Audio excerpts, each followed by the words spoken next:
everyone. I hope you all are fine. Once again, welcome to the channel Sambhashika Speaking with Generations. And as you all know, that we are discussing about the phobia, its types, and now the medication or the different kinds of treatments which are possible. Now, in this module, today we'll see the possible medications available for the phobias. Although for phobia, medication is not a good option, right? It should be taken in very extreme and urgent cases. But in that too also, you just keep in mind that there will be definitely some side effects. Okay, so whatever that will be discussing again later on in the further modules, that what could be the alternate therapies so that the side effects should not be there. So let us see.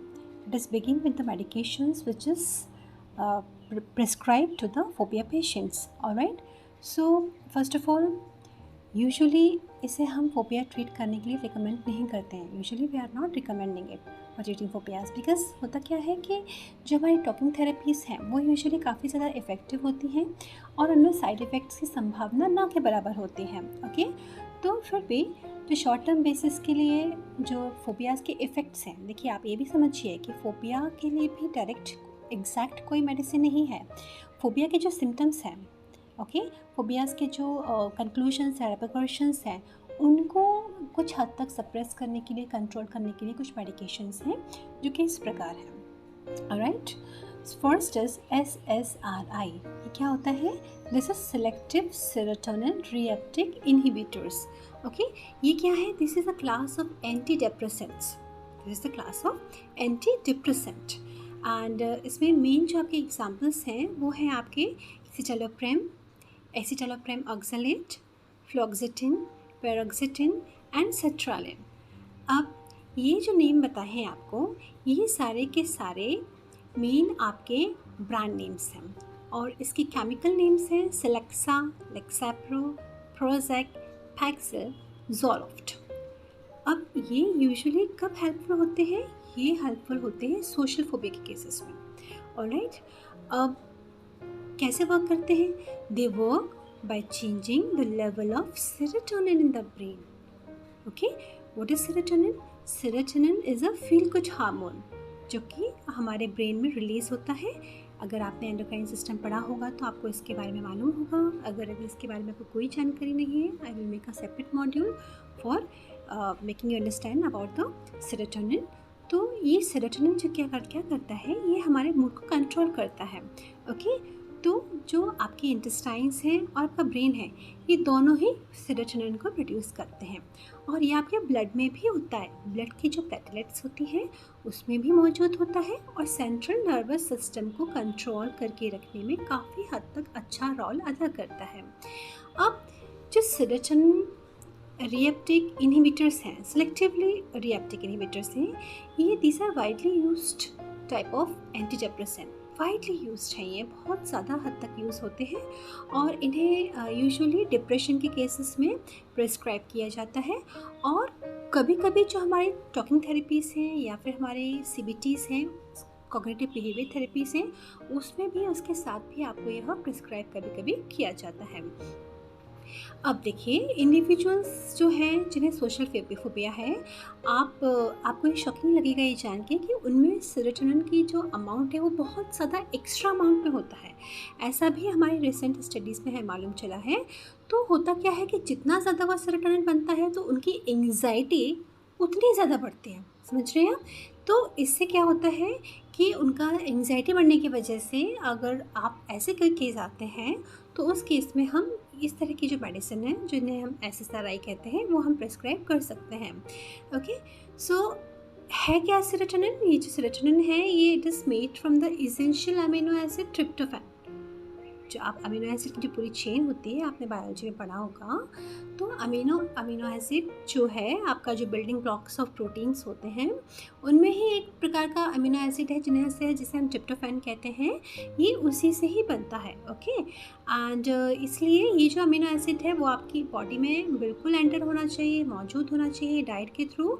और किस किस प्रकार के food items हो सकते हैं जिसमें ये मौजूद है? ये है nuts, cheese and red meat. I suggest you to go for the veg options rather to the red meat, okay? Because there is no such vegetarian item in which you don't get the vitamins, minerals, whatever is essential, or amino acid even, okay?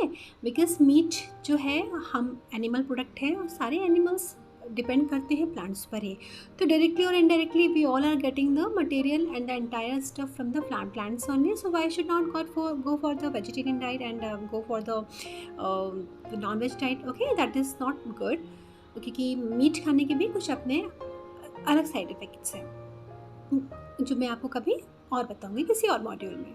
अब होता क्या है कि जो tryptophan है, अगर उसकी deficiency होती है तो इससे क्या होता है, सेरोटोनिन का लेवल जो होता है वो बहुत कम हो जाता है, और बहुत कम होने की वजह से मूड डिसऑर्डर्स आते हैं, है ना, जिसकी वजह से डिप्रेशन होता है.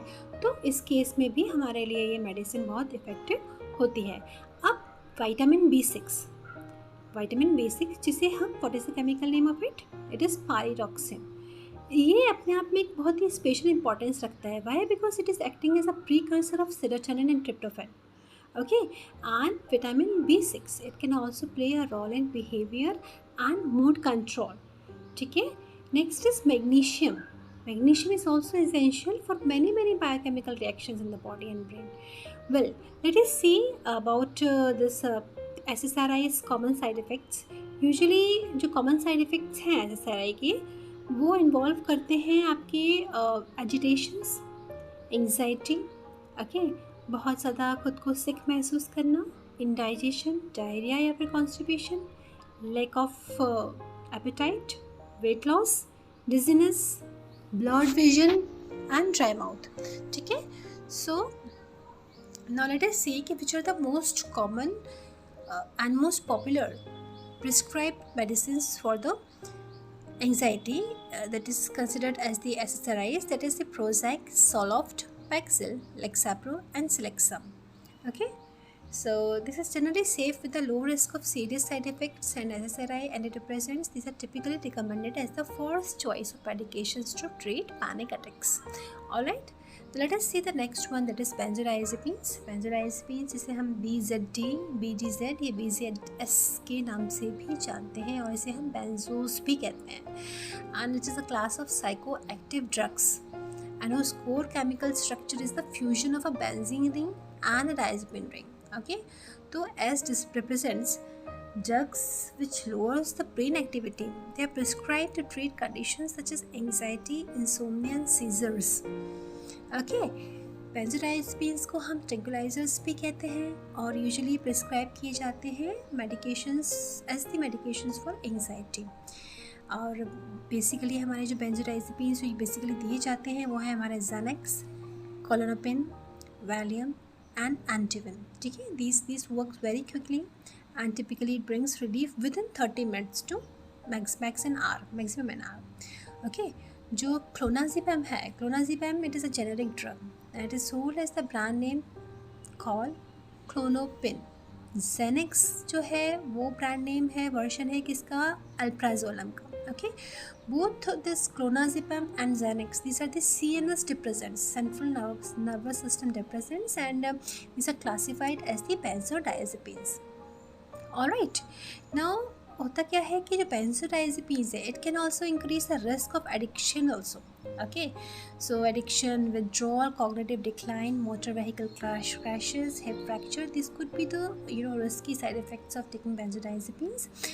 And ये जो risk है overdose लेने की, वो usually तब ज़्यादा हो जाती है जब आप sedative drugs जो है जैसे opioids या alcohol उसके साथ में आप इसे लेते हैं तो. Okay, now जो most prominent of anti-anxiety drugs for the purpose of immediate relief है वो है आपकी alprazolam, as I already said to you, clonazepam, chlordiazepoxide, diazepam and lorazepam. Okay, now next is are beta blockers. Beta blockers क्या होते हैं, कैसे काम करते हैं? They usually work mainly by slowing down the heart means your heart beat. Okay, ये कैसे करते हैं? ये they do this by blocking the action of hormones like adrenaline. आपने पढ़ा होगा एड्रेनालिन, नॉर एड्रेनालिन, जो कि हमारे किडनी से सिक्रेट होते हैं।